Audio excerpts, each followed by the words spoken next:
¿Y si les dijera que en una fría mañana de 1894, una joven estuvo a punto de ser subastada como si fuera un mueble más del pueblo?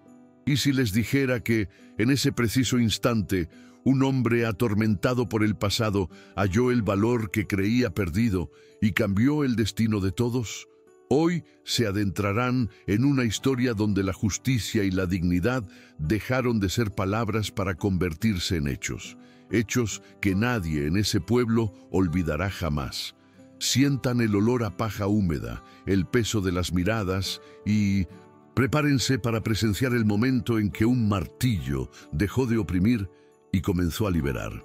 Si les gustan las historias que el tiempo intentó sepultar, suscríbanse ahora y díganme en los comentarios desde dónde nos ven, porque este viaje comienza aquí. Aquella gélida mañana de 1894, Martín caminaba por la calle empedrada hacia el mercado con la sensación de quien ya sabía que el día sería duro para su bolsillo y su corazón. El abrigo oscuro que antaño le daba un aire de hombre importante era ahora solo un trozo de tela gastada con olor a humo y a leche agria que jamás volvería a hervir en sus ollas.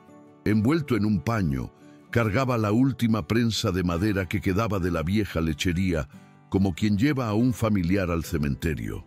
Mientras caminaba, calculaba mentalmente, como siempre, el precio que podría obtener, el costo de las medicinas para su anciano jefe enfermo, lo que le quedaría para el alquiler atrasado. Bajo esos cálculos yacía un recuerdo que intentaba apartar: el rostro de su esposa en el hospital, su mirada de quien aún creía que encontraría una solución. Habían pasado años, pero aquel día el peso se sentía igual. Al entrar en el mercado, el olor a paja húmeda, cuero y queso viejo lo golpeó como un puñetazo familiar. Las campanas a lo lejos anunciaban una hora cualquiera, pero dentro el tiempo giraba en torno al dinero, las deudas y los regateos. Puestos de pieles colgaban a lo alto, caballeros con abrigos reían a carcajadas, campesinas con faldas pesadas, todos con la misma mirada de quienes habían aprendido a hablar en voz baja para no molestar. Al fondo, cerca de las paredes, la plataforma con el martillo ya estaba montada, como siempre que había liquidaciones de deudas. Martín sabía lo que eso significaba. Alguien saldría de allí sin una vaca, sin una casa, o a veces sin su propia libertad. Se abrió paso entre la multitud buscando a alguien que comprara la prensa, y en medio del tumulto vio a una joven con un pañuelo ligero, las trenzas ocultas y las muñecas marcadas con rojo.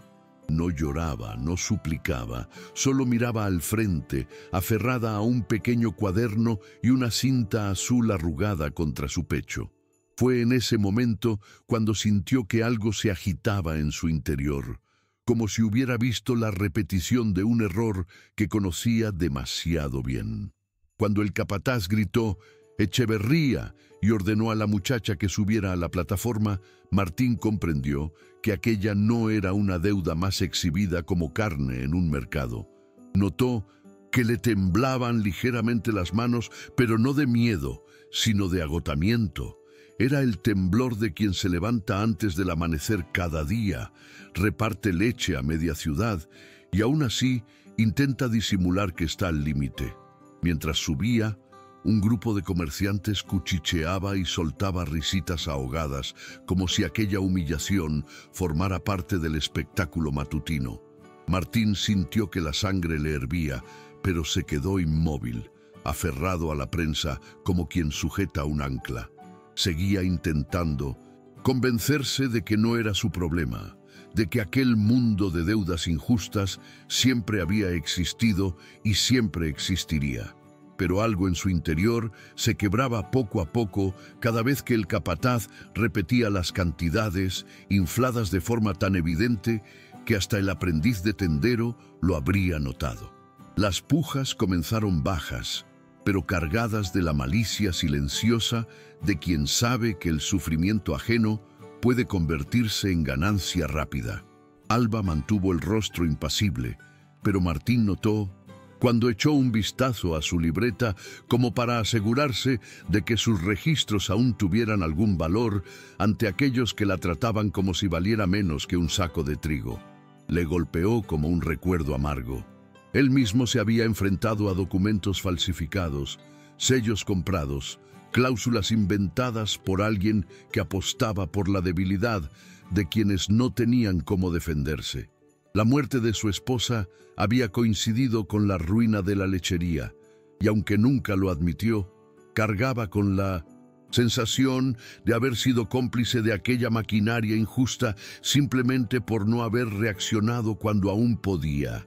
Cuando el capataz alzó el mazo, listo para comenzar el recuento final, Martín sintió que su cuerpo se movía incluso antes de poder decidir. Subió a la plataforma, agarró con fuerza el brazo del subastador y gritó que todo era nulo. En ese momento, todo el mercado enmudeció, y por primera vez en muchos años sintió que estaba reaccionando como siempre debió haber reaccionado. Por un instante, nadie comprendió del todo lo sucedido. El grito de Martín se abrió paso entre el murmullo de las voces, como si alguien hubiera dejado caer una bandeja de metal al suelo. El capataz intentó retirar el brazo, enrojecido por la ira, pero la mano de Martín permaneció firme, con la fuerza de quien había cargado leche y leña durante décadas. No tenía un discurso preparado, pero las palabras salieron como si hubieran estado atascadas en su garganta durante años. Dijo que esas cifras no cuadraban, que había visto duplicados similares en otros mercados, que tipos de interés como esos no existían en ninguna tabla seria. Algunos hombres rieron, intentando restarle importancia, llamándolo la teoría de un contable frustrado, pero se palpaba en el ambiente que la acusación había dado en el clavo. Las campesinas dejaron de fingir que no miraban. Sus ojos iban de Alba a Martín, como buscando un atisbo de esperanza. Alba, aún en el andén, parecía confundida, tratando de comprender por qué un desconocido había decidido entrometerse precisamente en su desgracia. Martín sintió que el corazón le latía con fuerza en la nuca al oír que alguien amenazaba con llamar a la policía. Sabía que estaba provocando una reacción violenta y su lado más cobarde quería retractarse, disculparse, decir que se había dejado llevar. Pero entonces volvió a mirar las muñecas marcadas de Alba, la cinta azul arrugada en su mano, y recordó a su esposa atada a la cama del hospital, suplicando tiempo y tratamiento que el dinero no podía comprar. Fue en esa confluencia de recuerdos donde fue más allá de su impulso inicial. Levantó el fajo con la prensa de madera y dijo que lo ofrecía como garantía, allí mismo, delante de todos, hasta que un notario y el juez de paz revisaran los libros de deudas. No era solo un trabajo, era el último objeto que lo vinculaba a la vieja lechería. El silencio que siguió no fue de respeto, sino de conmoción. El usurero palideció, el capataz tartamudeó y alguien murmuró que esto iba a causar un gran lío. Esa mañana, Alba sintió por primera vez que tal vez no sería ella quien se marchara de allí atada por su propia deuda. Cuando los condujeron al atrio del ayuntamiento, la atmósfera era como la de esos días en que la tormenta aún no ha estallado, pero el aire ya se sentía pesado, como una advertencia.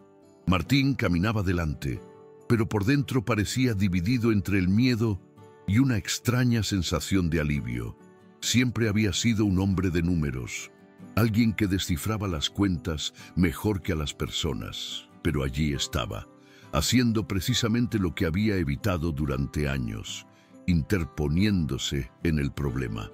Alba lo seguía de cerca, aferrada a su cuaderno contra el pecho, como si fuera lo único que le quedara para demostrar que no era la caricatura que intentaban pintar. Mientras esperaban al notario, la gente se agolpaba en la puerta, algunos por curiosidad, otros por el cruel placer de presenciar la desgracia ajena. Aún así, cuando notó que Martín evitaba mirarla, Se acercó unos pasos, no para darle las gracias, ni siquiera sabía por qué, sino para comprender qué motivaba a alguien a arriesgar tanto por un desconocido. Y allí, al verla jadear para mantenerse en pie, Martín tuvo un recuerdo vívido. Su esposa, aferrada a los documentos como si se aferrara al último hilo entre la dignidad y la desesperación. Era la misma expresión, la misma batalla silenciosa. Mientras la notaria se demoraba, Martín pidió ver su libreta. No, era un gesto de desconfianza. Era el gesto de quien intenta armar un rompecabezas antes de que se le acabe el tiempo. Cuando Alba le entregó la libreta, sintió que tenía entre manos algo más valioso que cualquier contrato sellado. Dentro había rutas manuscritas, nombres de clientes, fechas de entrega, marcas de lluvia en los bordes de las páginas, cuentas garabateadas hasta altas horas de la noche cuando intentaba ver si el mes terminaría. Y también había firmas, varias, de personas que ya habían pagado y a quienes la usurera fingía no haber recibido. Martín la hojeó con el cuidado de quien reconoce un mapa real, no una invención. Sintió un nudo en el pecho, pero esta vez no era pura culpa. Era una mezcla de responsabilidad con un tímido atisbo de valentía. Comprendió, con una claridad casi dolorosa, que no solo defendía a una joven aplastada por las deudas, defendía la parte de sí mismo que nunca había tenido el valor de afrontar su propia ruina. Y tal vez, solo tal vez, también estaba defendiendo la oportunidad de recuperar una parte de su vida que siempre pensó que había perdido para siempre. Cuando por fin llegó el notario, la tensión era palpable, como un olor en el aire, de esos que se impregnan en la ropa. Se apresuró a pasar, ajustándose las gafas redondas e intentando comprender por qué medio mercado se había congregado allí. El usurero fue el primero en hablar, mostrando papeles timbrados, sellos antiguos y un contrato que parecía más adornado que preciso. Habló en voz alta, intentando proyectar una seguridad que no concordaba con el sudor que le goteaba por el cuello. Martín lo observaba todo con la mirada de quien ya había desenmascarado muchas mentiras con tan solo un lápiz y el silencio. Cuando tomaron los papeles, vio desde lejos que algo no cuadraba. Números espaciados irregularmente, un valor repetido en distintas páginas y la firma del padre de Alba, a quien solo conocía de vista, parecía dibujada con demasiada calma para alguien que apenas podía sujetar bien una pluma tras su enfermedad. Alba, a su lado, contenía la respiración, como si cada palabra pudiera determinar si saldría de allí libre o arrastrada a algún establo lejano. Mientras el notario examinaba el caso, Martín se dio cuenta de que a nadie allí le preocupaba realmente la justicia. Les inquietaba lo que esto podría desencadenar. Si un contrato resultaba falso, la mitad del pueblo tendría que reconsiderar sus deudas, y eso les asustaba más que el simple hecho de que se levantara el martillo. Cuando le tocó el turno a Martín de abrir el paquete y mostrar la prensa que había entregado como garantía, un silencio casi religioso se apoderó del atrio. Aquel objeto, oscurecido por años de uso y recuerdos dolorosos, parecía contener toda una historia de lucha y vergüenza. Lo colocó sobre la mesa y el sonido de la madera al caer resonó como una frase. No era solo una garantía, era su vida expuesta allí, como prueba de que se jugaba el todo por el todo. Luego, le entregó al notario las páginas del cuaderno de Alba, con las firmas de los clientes que habían pagado. El notario pasó el dedo sobre una de las firmas y arqueó una ceja, dándose cuenta de que allí había más verdad que en los papeles sellados del usurero. Alba observaba en silencio, sujetando con firmeza la cinta azul, casi instintivamente, como si fuera el último vestigio de dignidad que nadie pudiera arrebatarle. Y fue allí, al ver ese contraste entre el elegante papel falsificado y las sencillas páginas del cuaderno honesto, que Martín comprendió que no había vuelta atrás. Todo esto iba a llevar mucho tiempo, iba a involucrar a gente poderosa, iba a reabrir viejas heridas, iba a ser costoso. Pero por primera vez en mucho tiempo sentía que estaba dispuesto a pagar ese precio. Cuando llegó el juez de paz, el ambiente cambió. La gente que solo estaba allí para observar empezó a alejarse de las puertas, como si de repente la situación se hubiera vuelto demasiado seria para ser un simple espectáculo. Era un hombre de mediana edad, con aspecto cansado, de esos que han visto suficiente injusticia como para saber cuándo hay más suciedad que papel limpio sobre una mesa. En cuanto se acercó, el usurero intentó tomar la delantera, hablando con rapidez, explicando que todo estaba dentro de la ley, repitiendo palabras como si intentara ocultar el miedo tras un formalismo. El juez pidió silencio y sostuvo sus papeles con la calma de quien ya prevé encontrar inconsistencias. A su lado, Martín sintió que se le tensaba el cuerpo como si se sujetara a un nervio expuesto. Sabía que a partir de ese momento ya no se trataba de un impulso, sino de un camino que podía arruinar lo que quedaba de su reputación.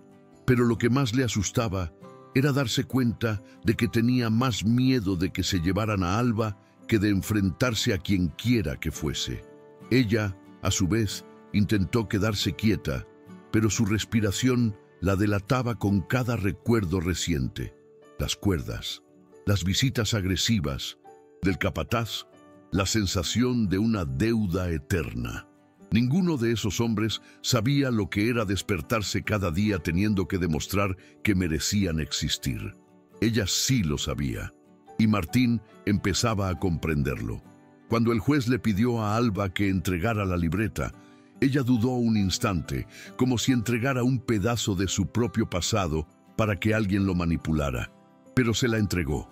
Él la hojeó lentamente, comparando las firmas, comprobando las fechas, pasando el dedo sobre las marcas de lluvia que difuminaban las esquinas de las páginas.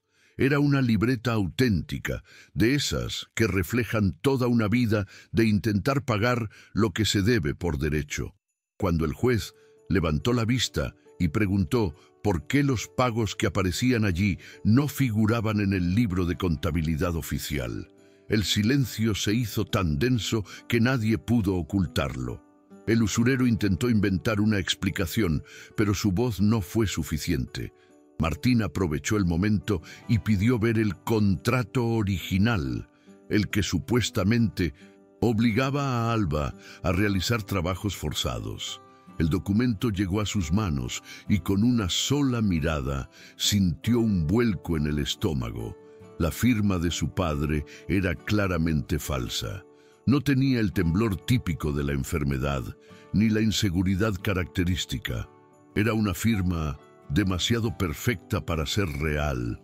Alba se llevó la mano a la boca, como si sintiera náuseas solo de imaginar que alguien hubiera usado el nombre de su padre de esa manera.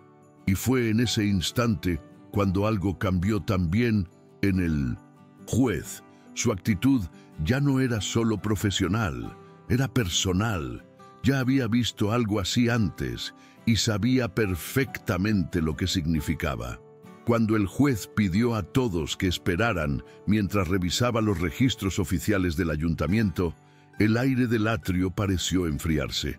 La gente se movía inquieta, intentando mostrarse indiferente, pero la incomodidad era evidente.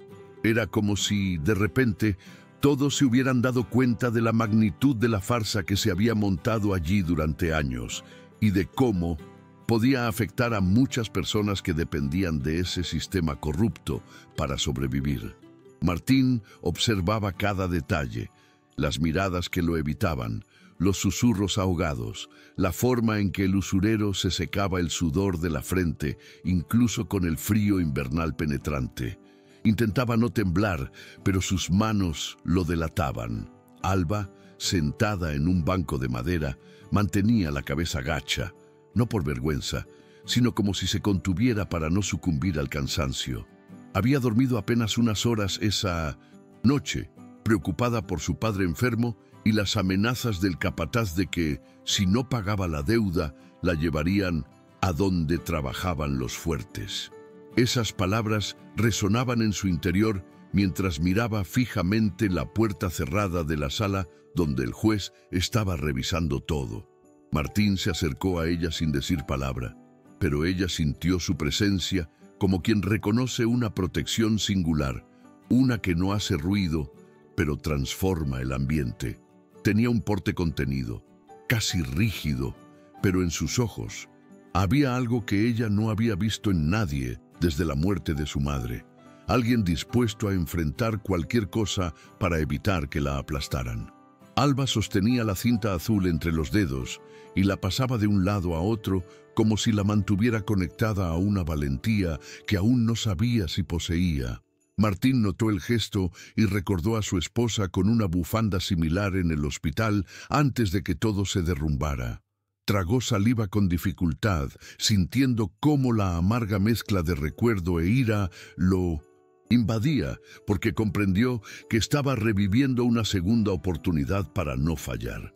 Pero, al mismo tiempo, era consciente de que esto no se trataba de heroísmo, sino de una deuda moral, de haber dejado pasar injusticias antes. Por lo tanto, cuando la puerta de la sala se abrió y el juez reapareció con rostro adusto, Martín sintió que todo su cuerpo se ponía en alerta. Sabía que había llegado el momento. Era el momento en que todo podía dar un giro de 180 grados o desmoronarse por completo. Cuando el juez habló, no alzó la voz, pero su calma tenía un peso que hacía que incluso el más arrogante tragara saliva. Dijo que había graves inconsistencias en los registros, duplicados evidentes y pagos que habían desaparecido misteriosamente del libro de contabilidad oficial, y que nadie se iría hasta que todo estuviera aclarado. El usurero intentó interrumpir, diciendo que era un malentendido, pero el juez simplemente levantó la mano, exigiendo silencio. Alba sintió que se le entumecían las piernas y apoyó la mano en el asiento para no caerse. Era extraño, se había preparado mentalmente para ser llevada como un objeto, pero no estaba preparada para la posibilidad de que alguien le creyera. Martín notó el momento exacto en que empezó a comprender la situación. Cómo se le llenaron los ojos de lágrimas, pero parpadeó rápidamente para contenerlas. Él también sintió algo removerse en su interior, porque a pesar de estar acostumbrado a lidiar con papeleo y cuentas, no estaba acostumbrado a lidiar con el impacto emocional de ver que la verdad finalmente salía a la luz. El juez pidió entonces al capataz que se acercara. El hombre intentó hacerse el vigilante, pero su mirada lo delató. Cuando el juez preguntó por qué había llevado a Alba atada al mercado aquella mañana, varias caras se volvieron, algunas con genuina indignación, otras simplemente por un oportunismo moral de última hora. El capataz tartamudeó, diciendo que era el procedimiento. Esa palabra hizo que el ambiente se volviera aún más tenso. Alba bajó la mirada al oírlo, recordando el momento en que él le apretó la cuerda alrededor de las muñecas innecesariamente, solo para asustarla. Martín sintió que la rabia le revolvía el estómago, como si estuviera reviviendo la escena ante sus ojos. El juez anotó algo, miró al usurero, miró a Martín y luego dijo que necesitaría examinar más documentos y que, de ser necesario, llamaría a testigos del pueblo. Esta frase hizo palidecer al usurero, porque testigos significaba gente que recordara los pagos, gente que contara detalles que él siempre había intentado ocultar.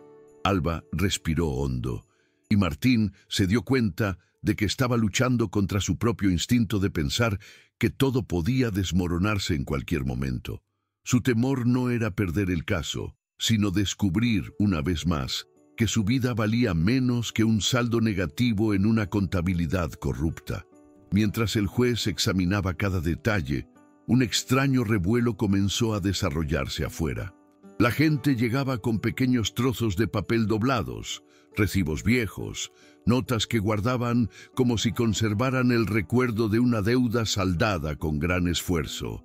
Nadie había sido citado, pero en el fondo todos sabían que si una joven como Alba estaba siendo aplastada, otros también. Un anciano fue el primero en entrar cojeando, diciendo que había venido porque recordaba haber pagado 2 veces por la misma ración. Luego entró una mujer con un delantal teñido de azul que llevaba una nota firmada por el propio usurero. Lo que había comenzado como una disputa entre 3 personas se estaba convirtiendo en una revelación pública. Martín observaba todo con una mezcla de asombro y una sensación que no había experimentado en mucho tiempo.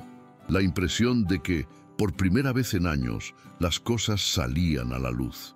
Alba, aún sentada, parecía incapaz de creer lo que veía.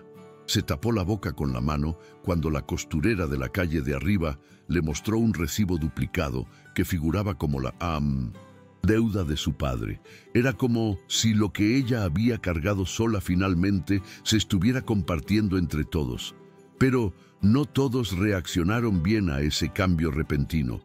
El capataz empezó a caminar de un lado a otro, inquieto, como buscando una salida, y el usurero, al darse cuenta de que la situación se le escapaba de las manos, intentó convencer al juez de que se trataba de una trampa colectiva, una especie de revuelta silenciosa para perjudicarlo. Martín intervino antes de que la situación se agravara, explicando con calma, pero con firmeza, las manipulaciones de valores que ya había visto en otros mercados. Las facturas duplicadas idénticas, los tipos de interés injustificables. Sus palabras no tenían tono heroico, tenían el tono de alguien que ya había sido víctima y reconocía las señales como quien reconoce el olor a quemado antes de ver el fuego. Alba lo miró en ese momento de otra manera, no como quien ve a un salvador, sino como quien reconoce a un aliado que también tiene cicatrices.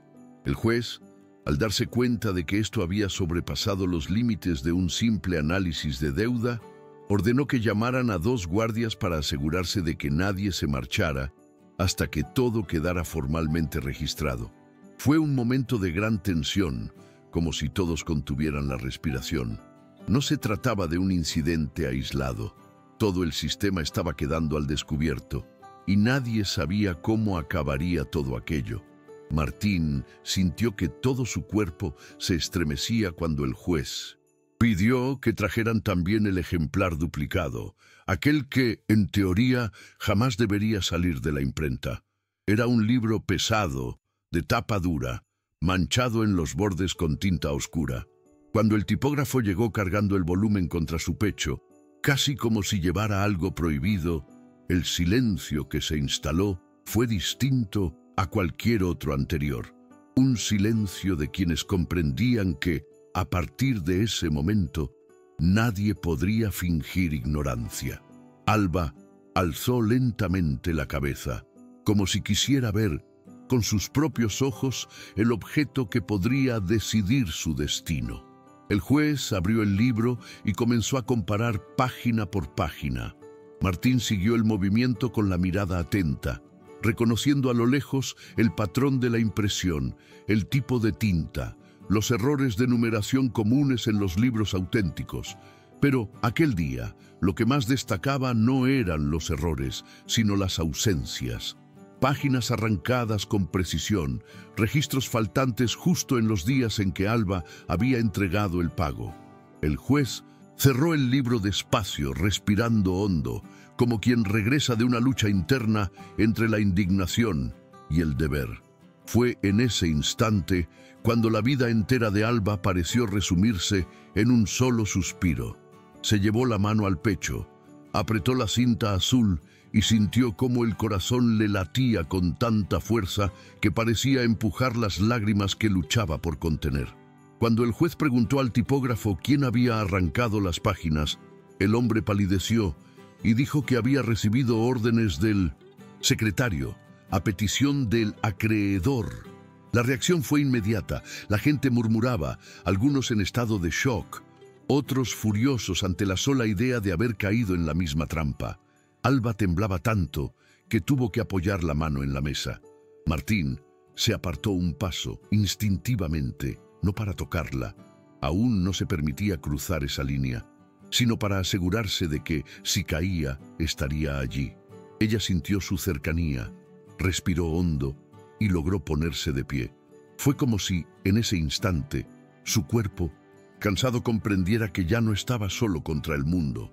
Y Martín, al ver esto, sintió un dolor extraño, pero bueno, como si alguna parte dormida dentro de él finalmente comenzara a despertar. Cuando el juez ordenó que trajeran inmediatamente al secretario, el capataz se quedó inmóvil, como si una piedra invisible lo hubiera golpeado. Sabía que ese hombre era el único vínculo entre los fraudes del usurero y la apariencia de legalidad que lo sostenía todo. Alba observaba cada movimiento, cada mirada, como si viera por primera vez la estructura que mantenía a tanta gente prisionera. El secretario llegó intentando mostrarse tranquilo, pero su postura lo delataba. Hombros tensos, la mirada esquivando al juez, respiración entrecortada. El juez no dijo nada. Simplemente mostró el libro de duplicados con las páginas arrancadas. El secretario tragó saliva con dificultad. Intentó decir que había sido un error, pero su voz se quebró a mitad de la frase. Cuando confesó haber recibido dinero para manipular los registros, el murmullo que llenó el atrio fue tan fuerte que parecía una ráfaga de viento que se filtraba por debajo de las puertas. Alba cerró los ojos un instante, porque oír aquello de boca de quien falsificó la deuda no le trajo alivio alguno. Le produjo una profunda tristeza que, aunque silenciosa, la consumía por dentro. Era la confirmación de que su sufrimiento tenía nombre, firma y precio. Martín observó su rostro con una atención que no esperaba sentir. No era compasión superficial, era identificación. Recordó cuando, años atrás, descubrió que el socio al que consideraba amigo había ocultado gastos e inventado pérdidas para expulsarlo de la lechería. La sensación fue casi física, como si el suelo se abriera bajo sus pies. Vio esa misma sensación recorrer a Alba en ese instante. Sin pensarlo mucho, apartó la mirada del empleado y se centró en ella, porque sabía que cuando la verdad duele así, uno necesita un punto de apoyo para no derrumbarse. Alba respiró hondo, casi en silencio, y apretó la cinta azul entre sus dedos como si eso pudiera evitar que se convirtiera en la joven atada frente al mercado aquella mañana. El juez, consciente del impacto emocional de la situación, pidió a todos que se sentaran, pero Alba se negó. Permaneció firme, incluso temblando, como si necesitara demostrarse a sí misma que aún tenía control sobre algo. Y Martín, por mucho que intentara mantener una postura racional, sentía una opresión en el pecho, porque aquella fuerza de ella no era terquedad, era pura supervivencia. Cuando el juez finalmente le pidió a Alba que se acercara, ella caminó lentamente, como si cada paso le pesara demasiado después de tantas horas llevando su cuerpo al límite. Le pidió que mostrara cualquier comprobante de pago que aún conservara, y fue en ese momento cuando el pequeño detalle que había guardado durante años marcó la diferencia. Alba abrió con cuidado la libreta, buscando entre las páginas dobladas el primer recibo que había pagado con el dinero ahorrado vendiendo queso en la puerta de la iglesia. Era un trozo de papel casi amarillento por el paso del tiempo, con una esquina rota y una mancha de leche seca. Pero lo que realmente le llamó la atención fue la pequeña cinta azul cosida en la esquina, muy discreta, como si fuera un recordatorio silencioso de que ese esfuerzo había tenido valor. Explicó en voz baja que había cosido la cinta allí el día que murió su madre, como una forma de recordar que las cosas hechas con honestidad merecían ser conservadas. El juez tomó el recibo, analizó la firma, la comparó con el supuesto contrato presentado por el usurero y en pocos segundos algo en su rostro cambió. Lo que tenía ante sí no era solo un documento, era la prueba física de una vida que había sido borrada deliberadamente. Alba permaneció inmóvil, observando cada microexpresión del juez, como si su corazón estuviera sujeto a su reacción. Martín sintió un nudo en el estómago al observar la escena. Conocía esa sensación, el momento exacto en que la verdad deja de ser mera sospecha y se convierte en hecho. Fue el mismo instante que experimentó al descubrir que su socio había sacado facturas de la caja fuerte para incriminarlo. Nunca olvidó la sensación de calor que le subía por la espalda, mezclada con una vergüenza ajena. Ahora, al ver a Alba, se dio cuenta de que ella sentía lo mismo. No era un alivio total, sino una mezcla de furia contenida y el dolor de comprender que todo el sufrimiento se podría haber evitado. Cuando el juez levantó el recibo para que todos vieran la cinta azul, el atrio quedó en silencio. No era solo un trozo de tela, era la materialización de todo lo que habían intentado arrebatarle: dignidad, historia, voz. Alba apretó las manos con fuerza y respiró hondo, intentando mantener la compostura. Martín, observando, sintió ese impulso casi inconsciente de querer estar a su lado, incluso sin tocarla, solo para asegurarse de que no estuviera sola en ese momento. Todavía no comprendía del todo qué era ese sentimiento, pero sabía que no era lástima. Era reconocimiento, era respeto y, de alguna manera, también era una especie de reparación que él mismo necesitaba experimentar. Cuando el juez colocó el recibo con la cinta azul junto al contrato falsificado, la diferencia fue abismal. El papel auténtico tenía pliegues, marcas del paso del tiempo, una caligrafía irregular. Era la vida real. El otro era demasiado limpio, demasiado recto, demasiado perfecto. Una perfección que solo existe cuando alguien tiene algo que ocultar. El juez apoyó ambas manos sobre la mesa y le preguntó directamente al usurero por qué el pago parcial no figuraba en ningún registro oficial. El hombre intentó inventar una explicación, pero cada palabra le salía con más vacilación que la anterior. El público empezó a inquietarse. Algunos reprimían la ira, otros la vergüenza por haber participado en silencio en ese sistema durante tanto tiempo. Alba, junto a la mesa, no apartó la vista de los papeles. No necesitaba oír nada más. La verdad estaba ahí, clara, pero aceptarla dolía de una forma inesperada.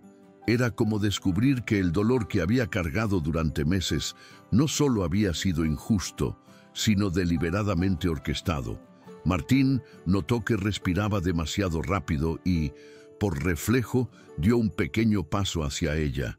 No lo suficiente como para parecer intrusivo, pero sí lo suficiente para que supiera que había alguien cerca.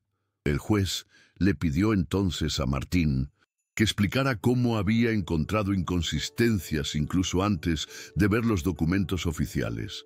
Martín guardó silencio unos segundos, no porque desconociera la respuesta, sino porque le afectaba directamente una parte de sí mismo que solía mantener oculta.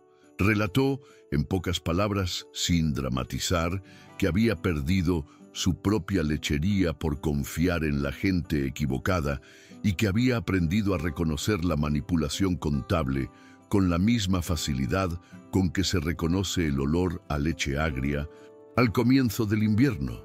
No había orgullo en sus palabras, había una sinceridad cruda, casi incómoda.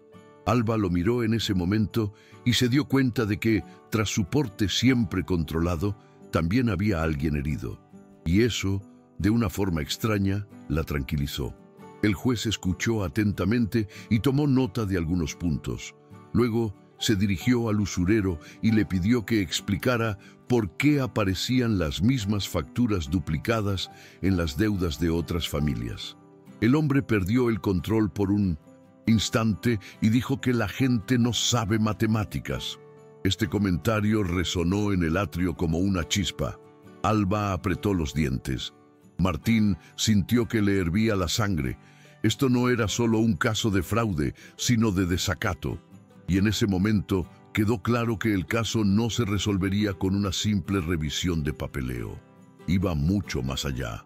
El juez, con semblante ya adusto, ordenó a los guardias que se acercaran y se colocaran junto al capataz y el usurero. Aún no era un arresto oficial, pero era una clara advertencia de que esto no se trataría como un simple malentendido. El ambiente en el atrio cambió por completo. Su miedo, antes disfrazado de arrogancia, ahora era evidente.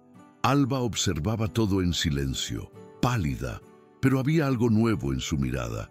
Ya no era solo desesperación, era una extraña mezcla de alivio e incredulidad, como si viera abrirse una puerta que creía que jamás existiría.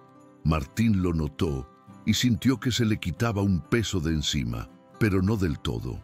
Sabía que lo más difícil estaba por venir.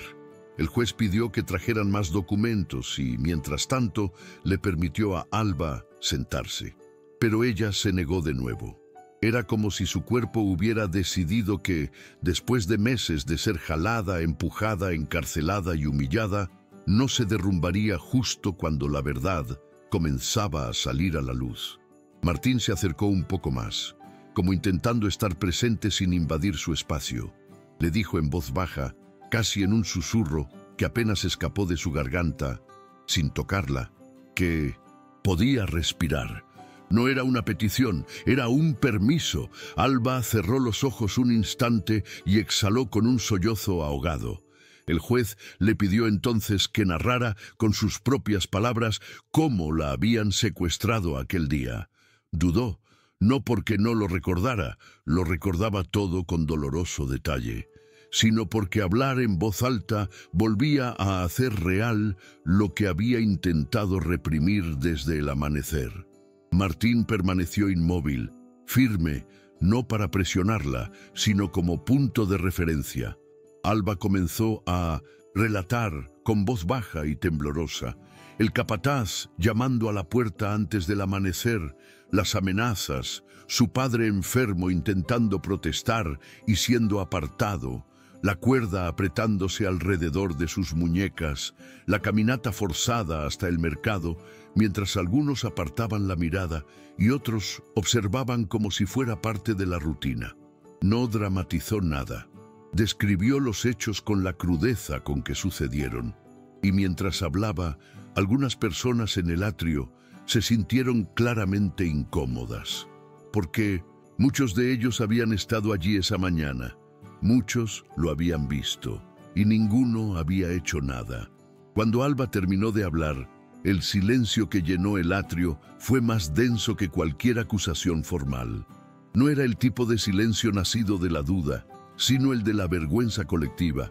Algunos bajaron la cabeza, otros fingieron arreglarse la ropa y otros simplemente miraron al suelo, incapaces de sostenerse ante lo que habían permitido que sucediera día tras día. El capataz, que antes parecía un gigante en el mercado, ahora apenas podía mantenerse en pie. El juez lo miró fijamente durante largos segundos y le preguntó directamente si había usado la fuerza para derribar a Alba. El hombre intentó negarlo, pero el temblor en su voz lo delató. Una costurera que estaba en la puerta se adelantó y dijo que había visto la escena temprano por la mañana, que se había despertado con los gritos y que nunca había olvidado cómo Alba había tropezado en la primera esquina. Su testimonio fue sencillo, rápido, pero sacó a la luz la verdad como una cuchilla. Martín sintió un escalofrío recorrerle la espalda, no de miedo, sino de algo que no podía definir. Todo era mucho más grande de lo que había imaginado cuando agarró el brazo del subastador en el mercado. Era como si la gente, una a una, comenzara a recobrar el ánimo. El juez respiró hondo y anotó todo. parecía luchar contra su propia frustración por no haberse dado cuenta antes de la magnitud de la manipulación que ocurría ante las narices de las autoridades.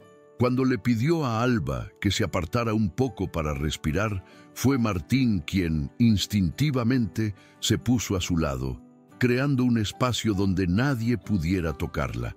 Alba lo miró como quien mira una tabla en medio de un río turbulento, no por dependencia, sino porque estar allí, cerca, hacía que todo pareciera más lento.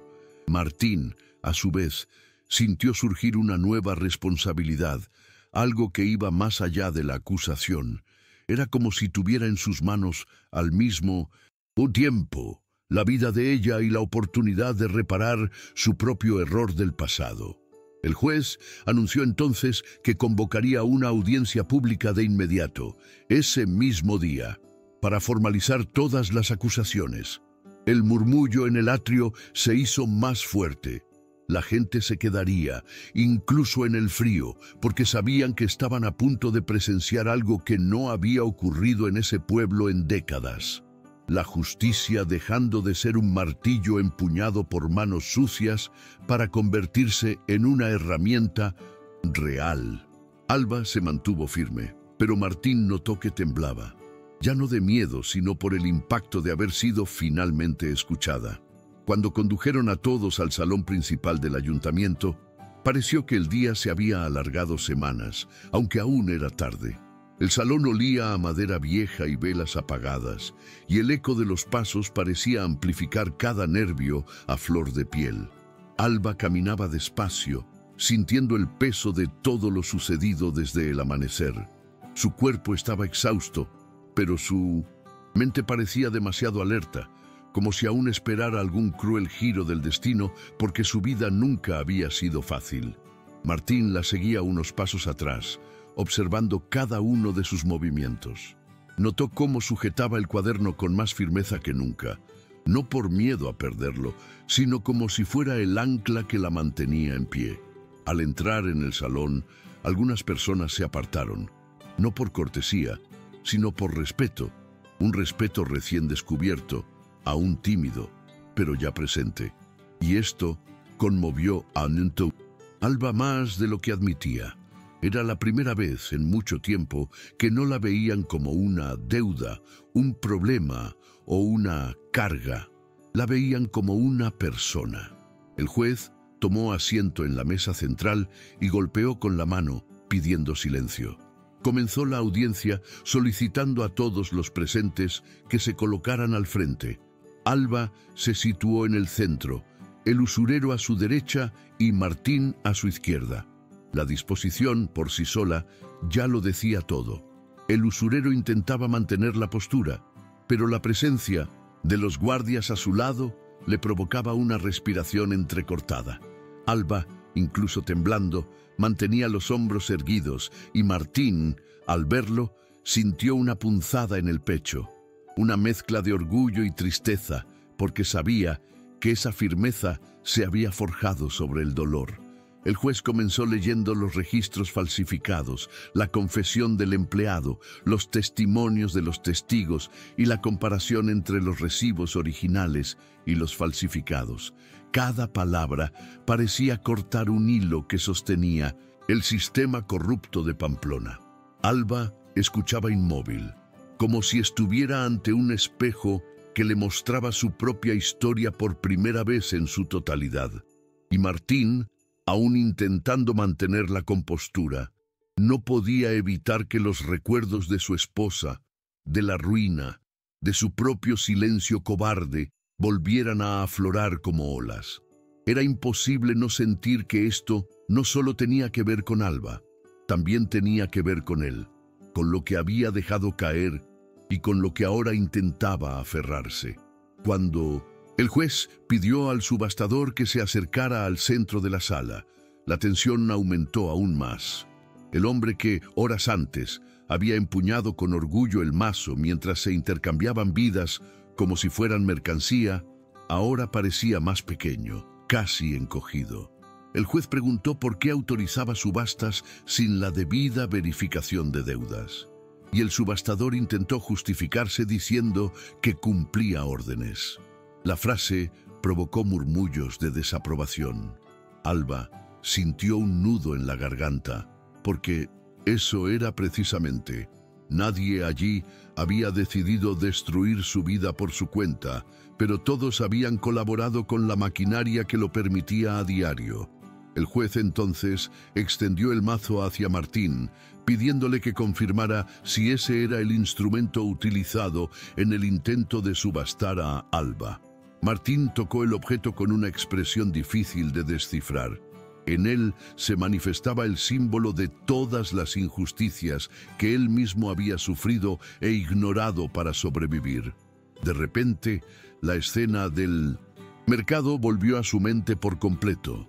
Su brazo agarrando el del subastador, el silencio, la mirada asustada de Alba.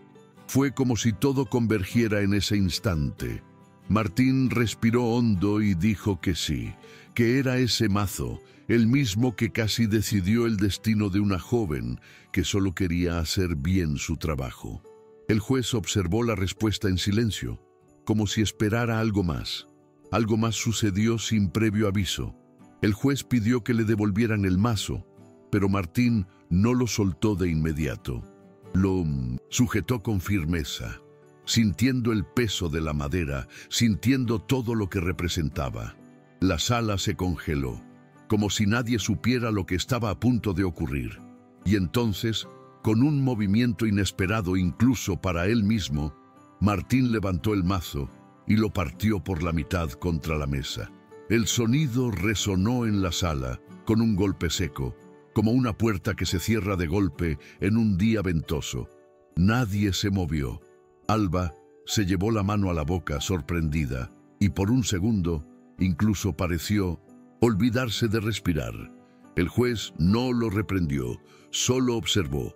El gesto no fue teatral, no fue bravuconería. Fue la liberación de años de culpa, frustración y silencio. Martín sabía que no podía retroceder en el tiempo para salvar a su esposa, ni evitar la ruina de la lechería, pero podía hacer esto, romper el símbolo de un sistema que casi destruyó otra vida. Cuando finalmente dejó caer los trozos de madera sobre la mesa, no dijo ni una palabra. No hacía falta. Toda la sala lo entendió. El juez, de pie ante el mazo roto, respiró hondo y tomó una decisión que parecía haberse estado gestando durante toda la tarde. Anunció con voz firme que la subasta quedaba oficialmente anulada, que el contrato presentado por el usurero era inválido y que el capataz y el secretario serían arrestados de inmediato por coacción y falsificación de documentos. La reacción fue instantánea. Algunos murmullos de aprobación, otros de asombro, pero sobre todo una extraña sensación de alivio colectivo. Alba sintió temblar las piernas, como si su cuerpo se diera cuenta ahora de la tensión acumulada durante horas. Martín dio un paso hacia ella, dispuesto a sujetarla si caía, pero ella logró mantenerse en pie. Era como si no quisiera que su primer gesto tras recuperar la libertad fuera uno de debilidad. El juez entonces le pidió a Alba que recuperara su vaca, su carreta y sus aperos, todo lo que había estado bajo amenaza de confiscación. Parpadeó varias veces, como si su mente necesitara un segundo para asimilar lo que estaba sucediendo. Tras haber sido tratada durante tanto tiempo como una propiedad vinculada a una deuda, oír que algo volvía a ser suyo removió capas que ni siquiera sabía que aún existían. Martín observaba todo con una expresión que mezclaba orgullo y una especie de dolor contenido, porque ver a Alba recuperar lo que era suyo le recordaba todo lo que él mismo había perdido y nunca había logrado recuperar. Pero, al mismo tiempo, algo en su interior se reconfortó, como si presenciara cómo una parte del mundo se alineaba en su lugar por primera vez en años. Cuando el juez pidió a todos que firmaran las actas de la audiencia, Martín notó un detalle que había pasado desapercibido para casi todos. Alba sostenía la pluma con manos aún temblorosas, pero aún así su letra era firme. No era hermosa, pero era clara. Cada letra parecía cargada de una determinación que no provenía del reflejo automático de la supervivencia, sino de alguien que acababa de pasar por lo peor y de alguna manera se estaba levantando de nuevo. Después de que ella firmara, Martín firmó justo debajo. No podía explicar por qué, pero cuando vio los dos nombres allí, uno debajo del otro, sintió que un viejo peso se disolvía. No era idealización, era conexión, una conexión construida no sobre palabras bonitas ni promesas vacías, sino sobre la verdad, el coraje y la supervivencia compartida. Cuando terminó la audiencia, algunos comenzaron a dispersarse, pero nadie realmente quería irse. Era como si todos supieran que habían presenciado algo demasiado excepcional, como para seguir con sus vidas como si nada hubiera pasado. Alba permaneció de pie en el centro de la sala sin saber a dónde ir. La sensación de libertad era tan nueva que le resultaba extraña, casi incómoda, como cuando uno sale de una habitación oscura y necesita tiempo para acostumbrarse a la luz. Abrazó el cuaderno contra su pecho y Martín se dio cuenta de que ese gesto no tenía que ver con proteger el objeto, sino con protegerse a sí misma. Se acercó lentamente, respetando el espacio entre ellos, pero dejando claro que estaba allí. Alba no le dio las gracias, no porque no quisiera, sino porque las palabras se quedaban cortas para abarcar todo lo que había sucedido ese día. La verdad es que ni siquiera sabía por dónde empezar a explicarlo, y Martín lo entendió. Conocía ese tipo de silencio profundo, el silencio de quien aún intenta creer que ha sobrevivido. Los guardias se llevaron al usurero y al capataz, y este movimiento revolucionó la sala como si alguien hubiera abierto una ventana tras meses de aire denso. Alba observó la escena con una mezcla de incredulidad y temor. Temor a creer demasiado, temor a imaginar que, a partir de ese momento, las cosas pudieran ser diferentes. Martín notó su mirada y sintió ese impulso casi instintivo de posar una mano en su hombro, no para consolarla, sino para brindarle seguridad. No lo hizo, todavía no, pero permaneció a su lado, lo suficientemente cerca para que no se sintiera perdida. El juez se acercó y, sin formalidades, les dijo que fueran a la puerta lateral, donde él personalmente supervisaría la devolución de las pertenencias de Alba. Era más que un simple trámite. Era una forma de garantizar que abandonara aquel lugar con dignidad y con apoyo. Alba asintió lentamente, respiró hondo y comenzó a caminar. Martín la siguió y sus pasos resonaron juntos en la sala. Fue un sonido simple, pero que transmitía algo que nadie allí podía expresar con palabras. La clara sensación de que ese día había dividido sus vidas en un antes y un después.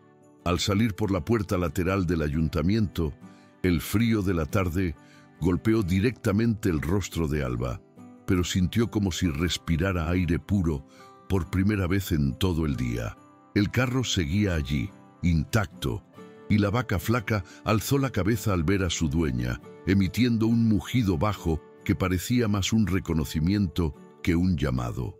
Alba caminó lentamente hacia el animal, como si necesitara comprobar con sus propias manos que aquella promesa no era vacía. Al tocar el hocico de la vaca, la emoción le subió a la garganta. Aquello era el último vestigio de su vida antes de la deuda, antes de las cuerdas, antes de la humillación, y había regresado.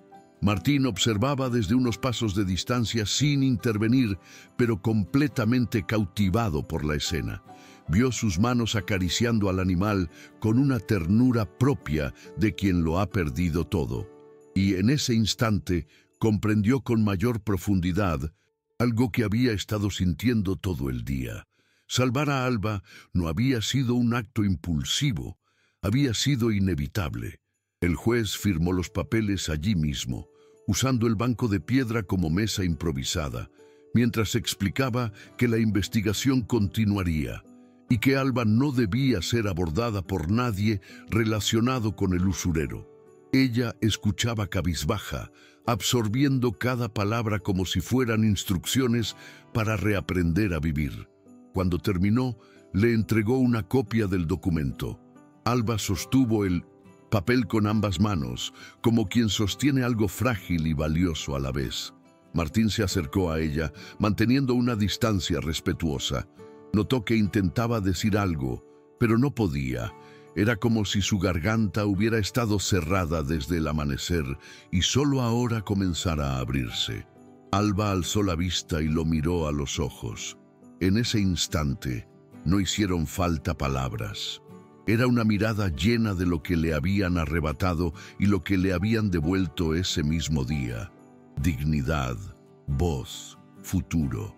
Martín sostuvo su mirada sin apartarla, porque sabía que ella necesitaba a alguien que no huyera. El juez, al notar el intercambio silencioso entre ambos, no dijo nada.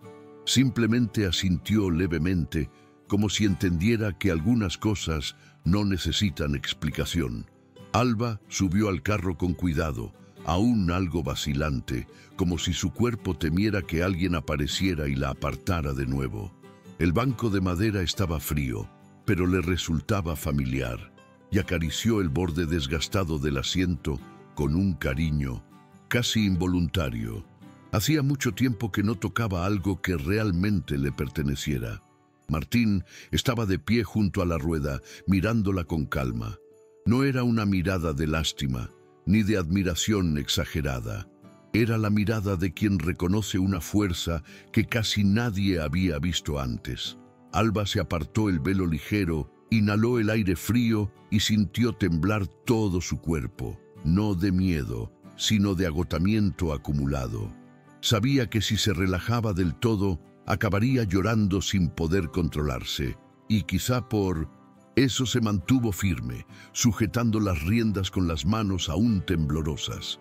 Martín lo notó y dio un pequeño paso adelante, ofreciéndose a ayudarla a ajustar la correa del collar de la vaca, pero sin tocarla, esperando a que asintiera. Ella asintió y realizó el ajuste con una delicadeza tan natural que Alba sintió que algo en su interior, protegido durante meses, finalmente se ralentizaba. Cuando terminó, se quedó un instante junto al carro, como buscando las palabras adecuadas. Pero las palabras se quedaban cortas en aquel momento. Alba hizo una leve reverencia, como agradeciéndole sin necesidad de abrir la boca. El juez, observando desde lejos, esperó a que ambos estuvieran listos para marcharse. Martín retrocedió un paso, permitiendo que Alba iniciara el camino de regreso, pero no podía simplemente dejarla ir. Así que caminó junto al carro unos metros, en silencio, como quien acompaña a alguien hasta el límite seguro de su propio territorio. Alba miró al frente, pero sabía perfectamente dónde estaba. Sentía su presencia como una sombra protectora, una que no la agobiaba. Tras unos pasos, finalmente dijo, con voz baja, casi ronca, que volvería al día siguiente para informarse sobre los siguientes pasos de la investigación. No era una petición ni una promesa emotiva. Era esa clase de frase práctica que surge cuando uno empieza a recuperar el control de su vida. Martín asintió con un gesto pequeño, pero significativo.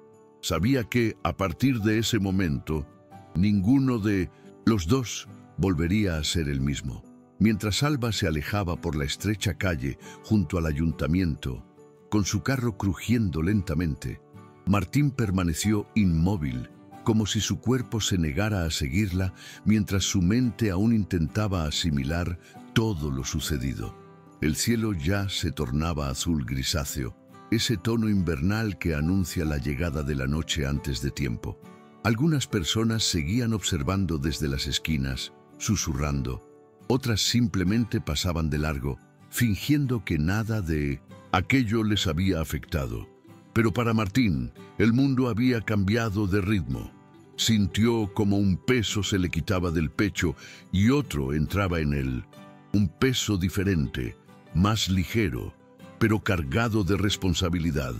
Al ver a Alba doblar la esquina, se dio cuenta de que no solo presenciaba su libertad, presenciaba su propio renacimiento.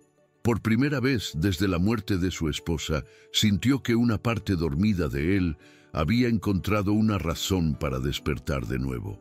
No era romance, no era fantasía, era humanidad. Era una vida viendo a otra resurgir y eso lo conmovió de una manera inexplicable. Alba, al doblar la esquina, por fin dejó escapar una lágrima, pero no intentó secarla. No era una lágrima de dolor, sino de agotamiento y alivio, de alguien que había llegado a su límite y, sin embargo, había logrado regresar. La vaca caminaba despacio, el ritmo familiar relajándole el cuerpo, casi como si le dijera que ahora sí, el camino volvía a ser suyo. Mientras seguía caminando, oyó pasos rápidos detrás de ella. No era Martín, ni el juez, ni nadie que viniera a interrumpir su camino. Eran solo dos niños corriendo, jugando, esquivando el carro sin siquiera mirarla. Y por muy simple que fuera, la afectó. El mundo volvía a la normalidad, pero ella ya no era la misma. Tenía marcas que nadie vería, pero que permanecerían en ella para siempre. Marcas del día en que casi la subastan, del día en que creyó que lo perdería todo. Y también del día en que alguien que debía tanto, en como ella, decidió romper un martillo y reescribir su propia historia junto a la suya. Cuando por fin giró hacia el camino que la llevaba a casa, respiró hondo y sintió algo que no había sentido en mucho tiempo. Un futuro que no prometía ser fácil, pero que al menos ahora era real. Y a lo lejos, como si el destino hubiera dejado un pequeño gesto para marcar ese final, sonó la campana de la iglesia. Al final, aquella tarde en Pamplona, no solo liberó a una joven, sino a todo un pueblo de la mentira que lo tenía cautivo. Demostró que cuando alguien decide enfrentarse al sistema, incluso el símbolo de la injusticia puede quebrarse. ¿Y tú? ¿Has presenciado alguna vez un momento en que la valentía de una persona lo cambió todo a su alrededor? Si esta historia te conmovió, dale a me gusta al video, suscríbete al canal, activa la campanita para no perderte ninguna nueva inmersión y compártela con quien necesite escucharla hoy. Nos vemos en la próxima inmersión en las sombras de la historia.